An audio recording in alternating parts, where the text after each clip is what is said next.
जय हिंद साथियों, वंदे मातरम साथियों, भारत छोड़ो आंदोलन, अगस्त क्रांति भी कहा जाता है जिसे, भारतीय स्वतंत्रता संग्राम का महत्वपूर्ण और निर्णायक अध्याय। भारत छोड़ो आंदोलन का आरंभ करने का फैसला 8 अगस्त 1942 को मुंबई के ग्वालियर टैंक मैदान में महात्मा गांधी के नेतृत्व में हुए कांग्रेस अधिवेशन के पहले दिन लिया गया। यह फैसला लिया गया कि 9 अगस्त से अंग्रेजों भारत छोड़ो आंदोलन शुरू किया जाएगा कांग्रेस पार्टी के द्वारा पूरे देश में, जिसका उद्देश्य भारत को ब्रिटिश शासन से पूरी तरह से आजाद कराना था। 8 अगस्त की रात को ही महात्मा गांधी सहित कांग्रेस कार्य समिति के सारे नेताओं को गिरफ्तार कर लिया गया। 9 अगस्त को ग्वालियर टैंक मैदान में, जहां से आंदोलन की शुरुआत होनी थी, कांग्रेस के सारे नेता तो गिरफ्तार हो चुके थे। एक नौजवान लड़की अरुणा आसफ अली सामने आई और कांग्रेसी कार्यकर्ताओं के साथ जाकर अरुणा आसफ अली ने ग्वालियर टैंक मैदान में देश की आजादी की लड़ाई का प्रतीक तिरंगा झंडा फहरा दिया था। अरुणा आसफ अली ने कांग्रेस के वरिष्ठ नेताओं की गिरफ्तारी के कारण कांग्रेस अधिवेशन की अध्यक्षता भी की।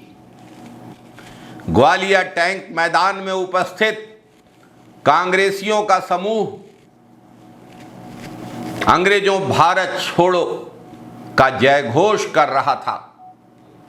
अंग्रेजी शासन ने कल्पना नहीं की थी कि सारे नेताओं की गिरफ्तारी के बाद एक महिला अरुणा आसफ अली इस तरह से कांग्रेस जनों का नेतृत्व करते हुए सामने आएगी। साथियों, अरुणा आसफ अली के बारे में कुछ तथ्य आपको बताना चाहूंगा। 9 अगस्त को ग्वालियर टैंक मैदान में कांग्रेस के अधिवेशन की अध्यक्षता करने के बाद अरुणा आसफ अली ने लगातार भारत छोड़ो आंदोलन में भूमिगत होकर सक्रियता से भाग लिया। राम मनोहर लोहिया जैसे महान नेता के साथ मिलकर अरुणा आसफ अली ने कांग्रेस की पत्रिका इंकलाब का संपादन भी किया। अंग्रेजी सरकार ने अरुणा आसफ अली पर उस जमाने में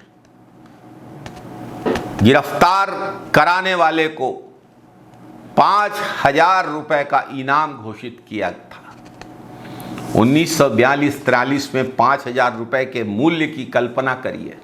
अरुणा आसफ अली को महात्मा गांधी ने पत्र लिखा। महात्मा गांधी ने कहा, आप आत्मसमर्पण कर दीजिए और जो 5,000 रुपए की इनाम की घोषणा हुई है उस पैसे को सामाजिक कार्यों के लिए दे दीजिए। अरुणा आसफ अली ने आत्मसमर्पण करने से इनकार कर दिया। वे भूमिगत होते हुए देश की आज़ादी की लड़ाई में लगी रहीं। उनकी तबीयत खराब हो गई, लेकिन उन्होंने देश की आज़ादी की लड़ाई नहीं छोड़ी, आत्मसमर्पण भी नहीं किया। महात्मा गांधी ने जो लिखित नोट भेजा था अरुणा आसफ अली को,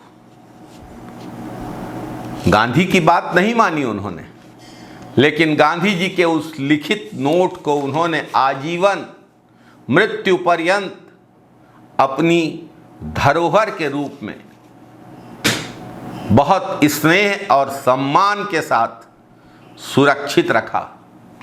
उस नोट को वे अपने गौरव और अपने स्वाभिमान का प्रतीक मानती थी। 1942 में ही मुंबई में रॉयल इंडियन नेवी का विद्रोह हुआ। अरुणा आसफ अली ने इस विद्रोह का भी समर्थन किया। अरुणा आसफ अली कहती थी कि आज जब हिंदू महासभा और मुस्लिम लीग जैसे संगठन देश को धर्म के आधार पर विभाजित करने में लगे हुए हैं, ऐसे समय रॉयल नेवी का यह विद्रोह सांप्रदायिक विभाजनों से ऊपर उठ के देश की एकता का प्रतीक है। ऐसी थी अरुणा आसफ अली, जिन्होंने अपनी जान की परवाह नहीं की, कांग्रेस अधिवेशन की अध्यक्षता की, ब्रिटिश पुलिस की गोलियों का सामना किया, देश की आजादी की लड़ाई में डट कर भाग लिया। वे चाहती तो अपनी प्राणों की रक्षा के लिए, वे चाहती तो अपनी गिरफ्तारी से बचने के लिए बहुत कुछ कर सकती थी, लेकिन उनके लिए देश की आज़ादी अपनी जान से ज़्यादा महत्वपूर्ण थी। 1946 में ब्रिटिश सरकार को उनके खिलाफ जारी किया गया वारंट वापस लेना पड़ा। देश की आज़ादी के पहले और उसके बाद भी अरुणा आसफ अली राजनैतिक आंदोलनों के साथ साथ सामाजिक आंदोलन और शिक्षा के क्षेत्र में बहुत बड़ी भूमिका निभाने के लिए याद की जाती हैं। वे जानी मानी शिक्षाविद भी थीं। सामाजिक क्षेत्र में भी उनका योगदान देश हमेशा याद रखेगा। अंग्रेजी सरकार की पुलिस ने ग्वालियर टैंक मैदान में एकत्रित कांग्रेस जनों पर गोलियां चलाईं। ये इतिहास है। आज 9 अगस्त का वही ऐतिहासिक दिन है जिस दिन पूरे देश में अंग्रेजों भारत छोड़ो आंदोलन की शुरुआत अरुणा आसफ अली के तिरंगा झंडा फहराने के बाद, कांग्रेस कार्य समिति के निर्णय के बाद शुरू हो गई थी। द्वितीय विश्व युद्ध के दौरान ब्रिटिश सरकार ने भारत को जबरन युद्ध में धकेल दिया था। भारत के नेता और भारत की जनता इससे सहमत नहीं थी। असंतोष उबाले मार रहा था। महात्मा गांधी ने स्पष्ट रूप से घोषणा की कि अब समय आ गया है जब भारत को स्वतंत्रता मिलनी ही चाहिए।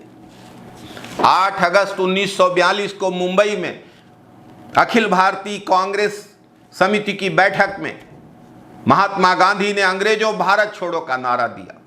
उन्होंने अंग्रेजों से कहा कि भारत को छोड़ दें, भारतीयों की अपनी सरकार बनाने दें। भारत छोड़ो आंदोलन का सबसे प्रमुख ध्येय वाक्य था, करो या मरो, डू और डाई।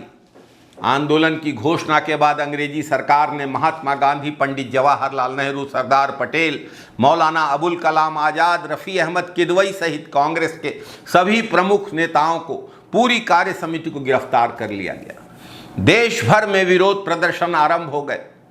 भारत की जनता राष्ट्रपिता महात्मा गांधी के आह्वान पे मातृभूमि की स्वतंत्रता का संकल्प लेकर इस आंदोलन में भाग ले रही थी।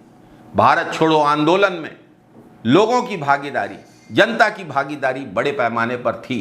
किसानों, मजदूरों, विद्यार्थियों और महिलाओं ने आंदोलन को, अंग्रेजों भारत छोड़ो आंदोलन को सक्रिय रूप से समर्थन दिया। यह आंदोलन देश के कोने कोने में फैल गया। सब ने स्वतंत्रता के लिए, आजादी की इस लड़ाई में अपनी भूमिका निभाई। अंग्रेजों भारत छोड़ो आंदोलन का ब्रिटिश सरकार ने बर्बरतापूर्वक दमन किया, लेकिन भारतीय जनता में एक नई ऊर्जा और जागरूकता का संचार हो चुका था।